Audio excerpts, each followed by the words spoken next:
ओम श्री गुरुवे नमः। ओम शांति शांति शांति। प्रणाम भगवान। भगवान योग वासिष्ठ महारामायण से निर्वाण प्रकरण उत्तरार्ध और सर्ग नंबर 59 लेते हैं भगवान, जिसमें शीर्षक है समाधि काल में वशिष्ठ जी के द्वारा अनंत चेतन आकाश में असंख्य ब्रह्मांडों का अवलोकन। श्री वशिष्ठ जी कहते हैं, राघवेंद्र, तदंतर 100 वर्षों के पश्चात मैं ध्यान से जागा, समाधि से विरत हुआ। उस समय वहाँ मुझे एक मधुर ध्वनि सुनाई दी जो बड़ी मनोरथ थी, परंतु उनके पद और अक्षर अधिक स्पष्ट नहीं थे। वह ध्वनि पदार्थ और वाक्यार्थ का बोध कराने में समर्थ नहीं थी। किसी नारी के कंठ से निकली हुई वाणी के समान उसमें स्वाभाविकता, कोमलता और मधुरता थी। स्वर में काफ़ी लोच था। उच्च स्वर से उच्चारित न होने के कारण उस ध्वनि में गंभीरता अर्थात दूर से सुनाई देने की योग्यता नहीं थी। इस प्रकार उसके विषय में मैंने कुछ काल तक तर्क वितर्क किया। वह आवाज़ ऐसी लगती थी मानो भ्रमरों का गुंजरव हो रहा हो। तंत्री के तार झकरत होने लगे हों। वह न तो किसी बालक का रोदन था और न द्विज बालक के वेद अध्ययन का स्वर ही। कमल कोश में गुंजराव करने वाले भ्रमर की ध्वनि से वह आवाज़ मिलती जुलती थी। उस शब्द को सुनकर मुझे बड़ा विस्मय हुआ। मैं 10 दिशाओं में दृष्टि फैलाकर वह शब्दकोश करने वाले प्राणियों का अन्वेषण करने लगा। उस समय वहाँ मेरे हृदय में यह विचार उत्पन्न हुआ, अहो, आकाश का यह भाग लाखों योजन की दूरी लांघकर बहुत ऊंचाई पर स्थित है। जिस मार्गों से सिद्ध पुरुष ही विचरण करते हैं, उनसे भी शून्य यह प्रदेश है। इसलिए इस एकांत स्थान में ऐसे शब्द की उत्पत्ति कहाँ से हो रही है? मैं यत्नपूर्वक दृष्टिपात करने पर भी शब्द करने वाले को नहीं देख रहा हूँ। मेरे सामने यह जो अनंत निर्मल आकाश है वह सब ओर से सोना ही सोना दिख रहा है।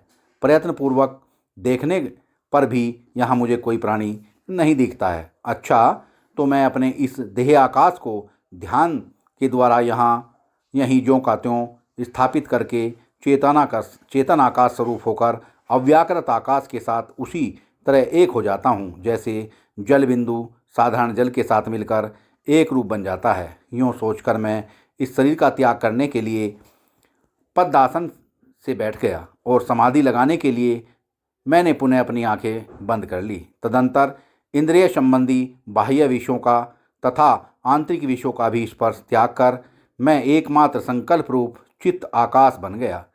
इसके बाद क्रमशः उस चित्त आकाश को भी त्याग कर मैं बुद्धि तत्व के स्थान में पहुंच गया।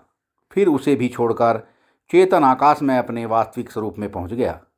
फिर तो चैतन्य में महा आकाश के साथ एक होकर मैं असीम और सर्वव्यापी बन गया। निराकार और निराधार रहकर समस्त पदार्थों का आधार बन गया। तब वहाँ मुझे झुंड के झुंड त्रैलोक्य, सैकड़ों संसार तथा लाखों या असंख्य ब्रह्मांड दिखाई देने लगे। वे सब ब्रह्मांड माया में निर्मल आकाश मात्र रूप वाले थे, अतः वे परस्पर एक दूसरे की दृष्टि में नहीं आते थे। वे नाना प्रकार के आचार विचारों से संपन्न थे, परंतु एक दूसरे के लिए शून्य रूप ही थे।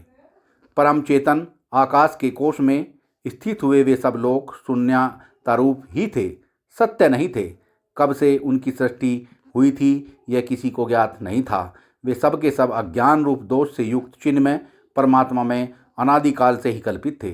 चैतन्य के चमत्कार से चमत्कृत चेतन आकाश में सैकड़ों समुद्र, सूर्य, आकाश तथा मेरु आदि पर्वतों से युक्त स्वप्न के समान वे लोक भासित होते थे तथा रजोगुण और तमोगुण से कलुषित जान पड़ते थे। वास्तव में कारणों की सत्ता न होने के कारण रहित पृथ्वी आदि का अनुभव तो परमात्मा की था। अतः ब्रह्मरूप अधिष्ठान की सत्ता लेकर ही वे सब जगत विद्यमान थे। उस अधिष्ठान सत्ता को न लेकर तो वे स्वरूपतः विद्यमान नहीं थे। मृग तृष्णा के जल प्रवाह तथा आकाश की नीलिमा के समान वे लोक भ्रम रूप अनुभव से ही उत्पन्न हुए थे। अतः स्वरूपतः सत्य नहीं थे, परंतु सत्य रूप अधिष्ठान की सत्ता से सत्य जान पड़ते थे।